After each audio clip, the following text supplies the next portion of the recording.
DuPont Company of Wilmington, Delaware, makers of better things for better living through chemistry, presents the Cavalcade of America. Tonight's star, Barry Sullivan, will soon be seen in the Metro-Goldwyn-Mayer Technicolor production, Mr. Imperium, starring Lana Turner and Ezio Pinza.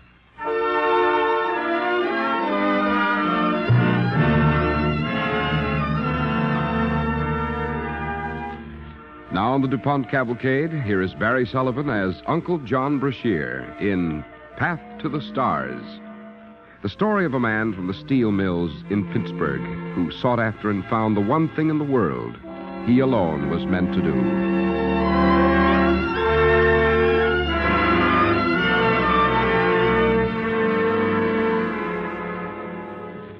In a sense, that's not quite correct. This is not my story, not mine alone. For always, from the very beginning, Phoebe, my wife, worked constantly at my side. Together we dreamed of a house on a hill, and together we built it. And the disappointment of that March morning of 1872, yes, she shared that also.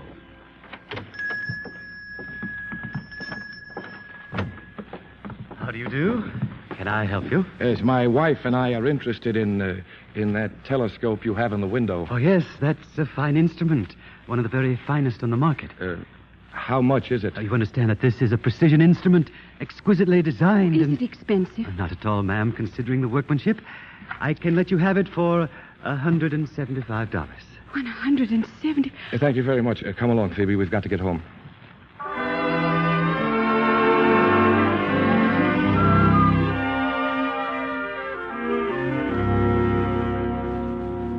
Don't be too disappointed, John. No, I'm really not disappointed. I knew it would be too much. Maybe next year we'll be able to afford a telescope. No, not much chance of that. $175 is a lot of money, Phoebe. As much as I make in 2 months at the mill. Well, you'll be making more soon. I hope so. You're the best millwright in Pittsburgh. Everybody knows the steel that. mill, Phoebe, is in the valley, deep down. How can I climb out of the valley?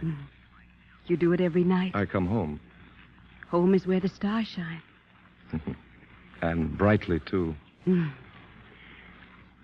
John, I wonder. What? If we can't afford to buy a telescope, why can't you build one? No, I couldn't do that. Why not? Well, you can't just build a telescope. It's not like building a house, Phoebe, where all you need is lumber and nails. Grinding a lens for a telescope is an art. It takes years of training. I still think you could do it. Why don't you try? No. But even if I were to try, where would I find the time to do it? After work. After work? Why, I don't get home until after 7. It's 8 before supper is finished.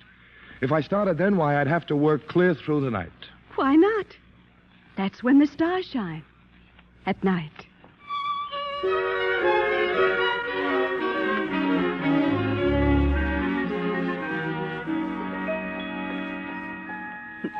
That's all John needed. That little shelf.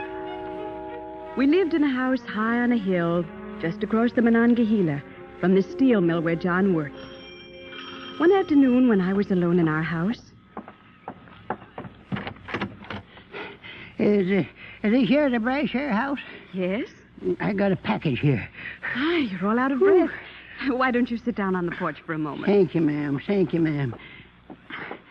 Lady, this ain't no fitting place for human beings. Only mountain goats ought to live up this high. Excuse me, lady, but what's in this here box? Glass. What for? A telescope. For what? To see the stars. Lady, up this high, you don't need no glass to see the stars. Well, you got to practically push them out of the way to get into the house.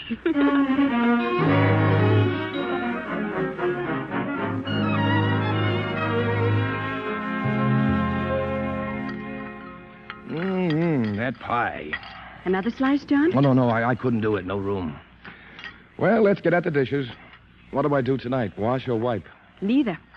Right now, you walk. We're going to take a walk? Mm-hmm. But the dishes... Later. Come along. Where? To the work shed. Come along.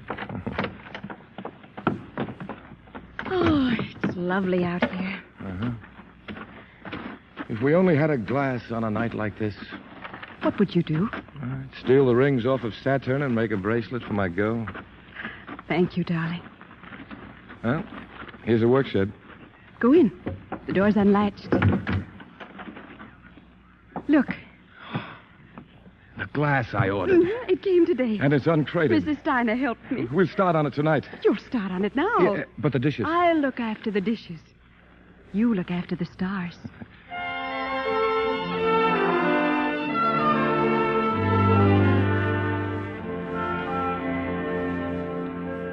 And at night, every night, I worked on my lens. I read from a book and worked on my lens. When Phoebe was finished with the dishes, she'd come out and help me. Long into the night, we worked together.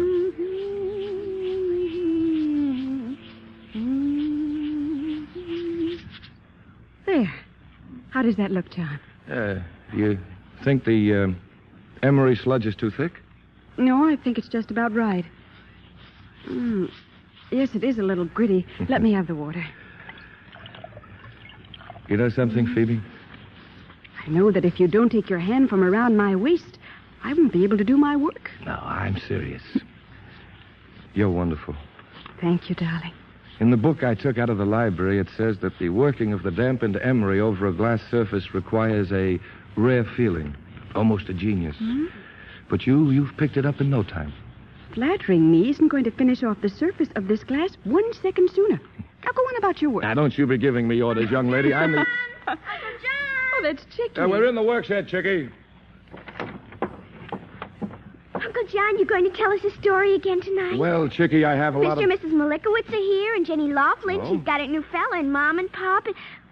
Oh, please, Uncle John. You got your admission ticket? Uh-huh. All right, plant it right here on my cheek, and then the show will go on. That's a sticky one. Bet you had jelly donuts for dinner.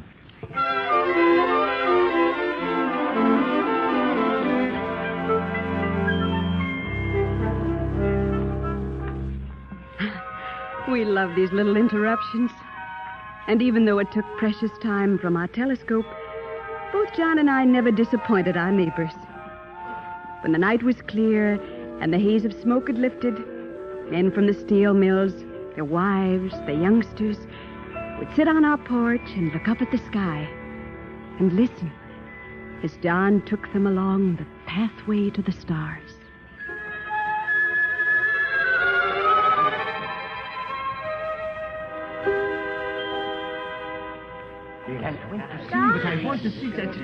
So Galileo stared through his telescope, and the meaning of it all came to him.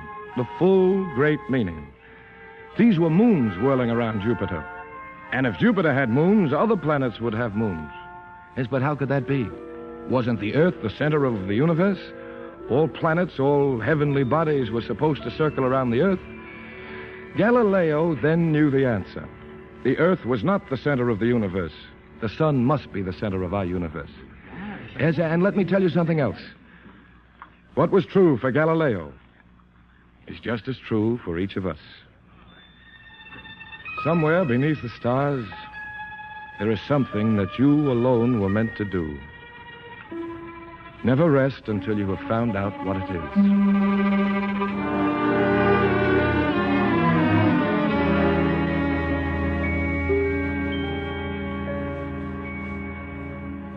We worked on our first 5-inch lens for 2 whole years. And finally, we reached the time when we thought we had it finished. Oh, it looks perfect. I'm sure it is.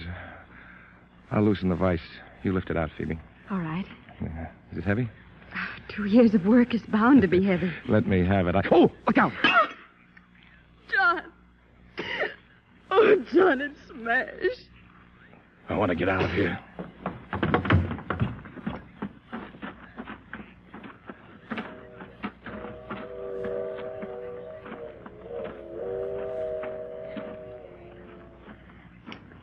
John,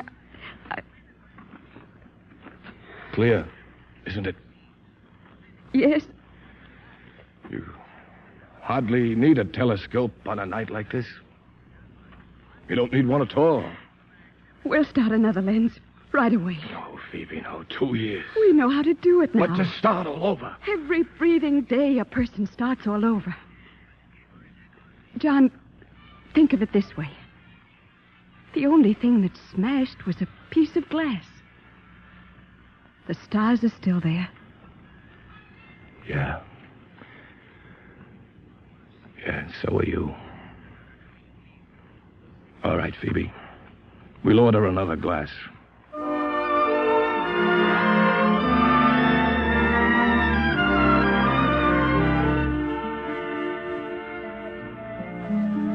So we began our second attempt at making a 5-inch telescope lens. Luckily, it went a lot faster than the first. Phoebe was right about that. It was midsummer of 1875 that we finally fitted our glass into a 9-foot tube and turned its eye toward Saturn. Oh, it's beautiful, John. I've never seen anything more beautiful. Do you see the rings? As clear as if they were right across the valley. I promised you those rings for bracelets, remember? Mm-hmm. Well, they're yours. Oh, it's wonderful, darling. Just the two of us together, sharing a planet. Uncle John! Oh, I think we'll have to cut the portions a little thinner. More shareholders coming in. We're upstairs, Chickie. Come on up. With everybody? Yeah, sure. Everybody. Bring them all up. Well, this is a fine place to be entertaining. Is it finished, Uncle John, the telescope? Sure, Chickie. All finished. Can I look, Why, please? certainly everybody can look. Gee. It looks like it had a halo. Like it was an angel. Come on now, Chickie. Don't hog it all to yourself. Let Mr. Schultz have his turn. You can come back later. Come on, I'll smack your scoot. All right. I look in here. Uh-huh. Right in the eyepiece. Oh. Oh. Is it clear? Gott in Himmel. Oh, what's wrong, Carl? Jan, once in Hamburg, when I was a boy, I looked through one of these. Yeah? Will you believe it, John? Here in this country, we got the same kind of stars they got in Germany.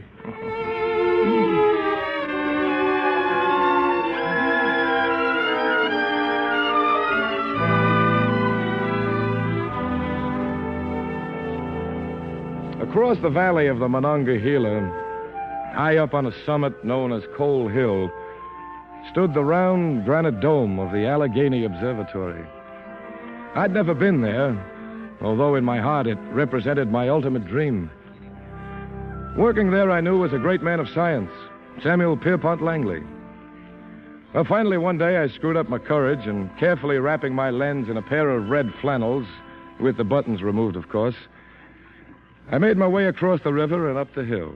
You made this lens yourself? All by yourself? No, not by myself. Phoebe did as much as I did. Phoebe? My wife. Oh, I see. Well, I haven't seen so fine a surface on many a glass produced by the foremost lens makers of England and Germany. Certainly none made in this country. Oh, but it needs correction. Yes, that's true. But I have a suggestion. Yes, sir? Instead of trying to correct this little lens, why don't you go to work on a reflecting telescope? A reflecting Such an instrument requires only one glass surface to correct, and you don't have to use expensive optical glass. But, sir, that would mean using a silvered mirror. That's right. But to silver a mirror, I don't know how to... I'll give you a book you can use. Read it, Brashear. And then I have a suggestion. Yes, sir? Put the book aside and develop your own ideas. Books are a record of what's been done. That's important. But what needs doing and how to do it, you can't find that in books. Only one place to find them, Brashear, in your mind.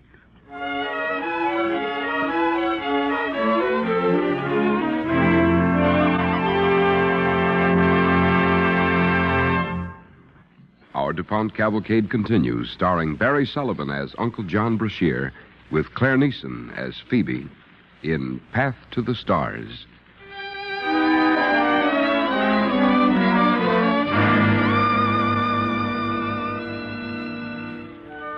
I took Professor Langley's advice. I read the book, and then I put it aside and developed my own method of silvering glass. It worked well. And soon our new 12-inch reflecting telescope was bringing new crowds and new friends to our little house on the top of the hill.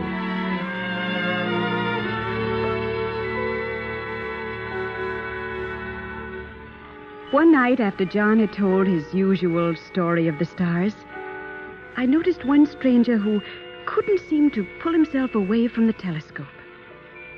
Finally, he looked up at John and introduced himself. Mr. Brashear, may I introduce myself? My name is Thor. Thor? William Thor? That's right, William Thor. Why, you're the man who gave $100,000 toward the building of the Allegheny Observatory. It's a great pleasure to know you, sir. Thank you. I'll make some coffee. A little later, please. Right now, I want to talk with you both. Let's sit down for a minute. Oh, Mr. Thor, you sit here, right here in the comfortable chair. Thank you. Brashear, you've got to have a better and larger workshop, better machinery, better equipment. I want you to present me with a detailed plan of what you need and exactly how much it'll cost. What I need, I have everything I need. Oh, you haven't anything near what you should have. I'm sorry, Mr. Thor, but all my life I've avoided going into debt. I'm not starting now. You don't have to go into debt. Building, expanding my work shed, putting in new machinery, well, that may cost thousands.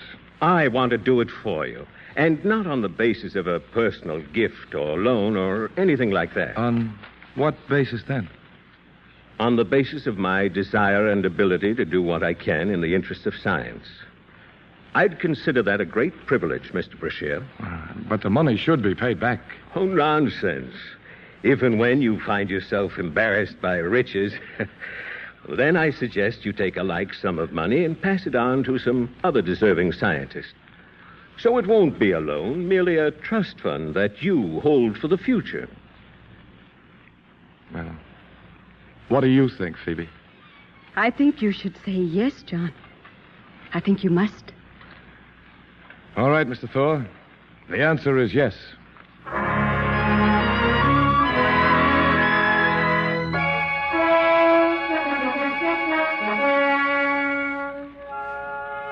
And so we said yes.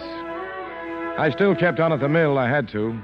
But after my day's work, when I stood at the bottom of the hill and looked far up to where the lights were shining from the windows of our house on Holt Street, I always smiled and fairly leaped upwards. For the winding road and the long flight of stairs was now truly my pathway to the stars.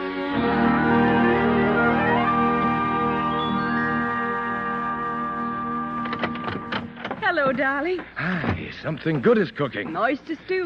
Lead me to it. Now, just sit down and catch your breath. All right. You know, Phoebe, I guess I'm getting old. Oh, nonsense. Oh, there's a letter here from Professor Langley. I didn't open it. Professor Langley? Oh, yes, here it is. Let's see. American Association, Advancement of Science. Speak. Oh, no. Was something wrong, John? I can't do it. Do what? Phoebe, Professor Langley wants me to address a meeting of the American Association for the Advancement of Science. I can't do a thing like that, Phoebe. Well, why not? I just couldn't do it. Why, only the top scientists of the country, the world, will be at that meeting. How can I get up and talk to them? Easily. Oh, no. Just talk.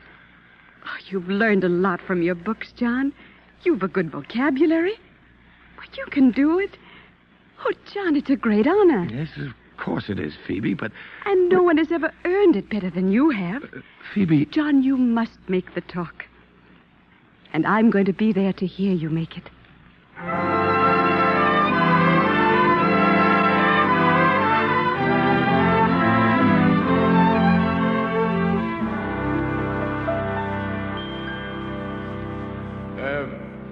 Mr. Chairman, gentlemen,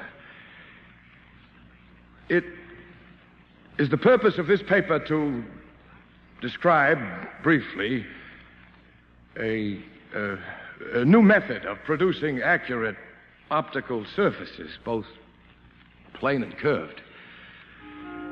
The hand and machine methods of past and present workers in this line of research shouldn't be forgotten.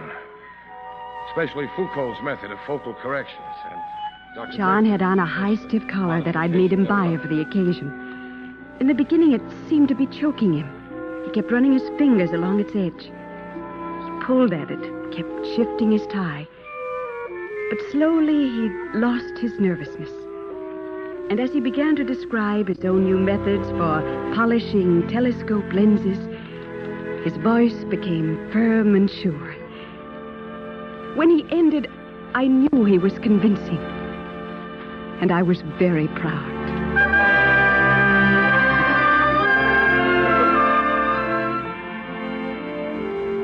Congratulations, John. Thank you, Mr. Thor. Your paper was excellent, John. It's nice of you to say that, Professor Langley. Well, come on, we're going to celebrate. The party's on me tonight. Oh, Mr. Thor, I'm afraid we'll have to turn you down. See, Phoebe and I have just enough time to catch the late train to Pittsburgh. I have to be back at the mill tomorrow morning. You're not going back to the mill. Not tonight, tomorrow, ever. We were going to hold off telling you until all the details were settled. Details of what? But you might as well know now. You're going to have a shop of your own, Brashear. A place large enough and good enough to make scientific glass for laboratories around the world. And a house right next to it for you and Phoebe. Oh, John. Right next to the observatory on a beautiful spot overlooking the Ohio. I'm sure you'll like it there, Phoebe. You and John, you like it because it's right smack on top of a hill.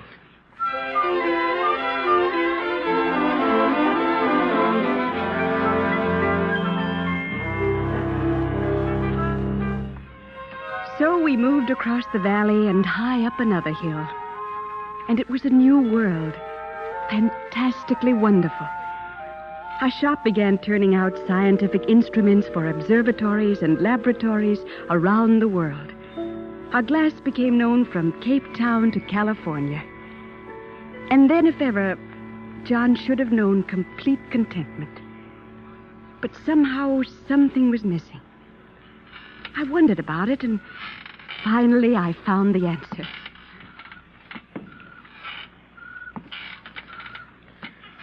So hot today, I never thought it would cool off. Mm-hmm. Always pleasant here on the porch, though. You're not going to the observatory tonight? Oh, no, not tonight. Phoebe, I'm just not in the mood. You haven't been in the mood for the last month. I know. Something I can't understand. Somehow, something is gone, Phoebe. What it is and why it is, I just don't know. You miss the old neighborhood, don't you? Yes, I guess I do. I always mean to go back for a visit, see all our old friends, but I never can find time. I feel just the same way. Yes, it was wonderful, all those years. We had such... Phoebe, someone's coming. Yes. I look at all those carriages. Mm-hmm. Who is it? Well, if we couldn't get to Holt Street, I thought it would be nice to have Holt Street visit us. All our old friends, our old neighbors. I asked them to come. Phoebe. Hello, John. Uncle John. Vicky. Oh, gee, it's good to see you, Uncle John. You too. Mr. Schultz, Minnie, everybody, hello, welcome. It's so good to see you all.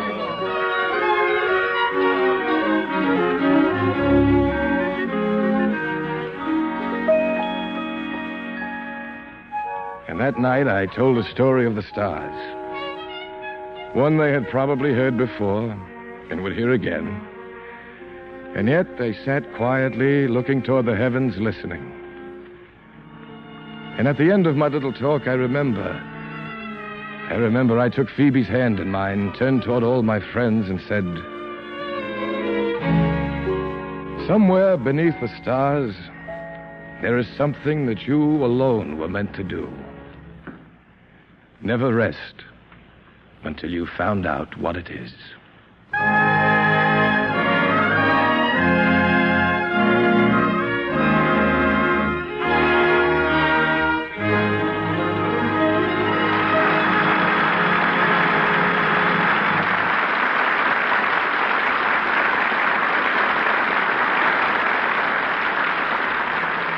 Our thanks to Barry Sullivan, Claire Neeson, and the Cavalcade players for tonight's DuPont play, Path to the Stars. On Saturday, June 16th, the city of Newcastle, Delaware, will celebrate the 300th anniversary of its founding. The history of this attractive city on the Delaware River is rich and varied. As was the case with so many of our communities in their early days, people of different nationalities came to live and work together in peace and harmony in Newcastle, notably Swedish and Dutch colonists. It was at Newcastle that William Penn landed in America in 1682. Today, it's a progressive, typically American city with the traditions and charm of the past. The DuPont Company salutes a good neighbor, Newcastle, Delaware, on its 300th birthday. Tonight's DuPont Cavalcade, Path to the Stars, was written by Irv Tunick. Music was composed by Arden Cornwell, conducted by Donald Voorhees. The program was directed by John Zoller. This is Cy Harris speaking.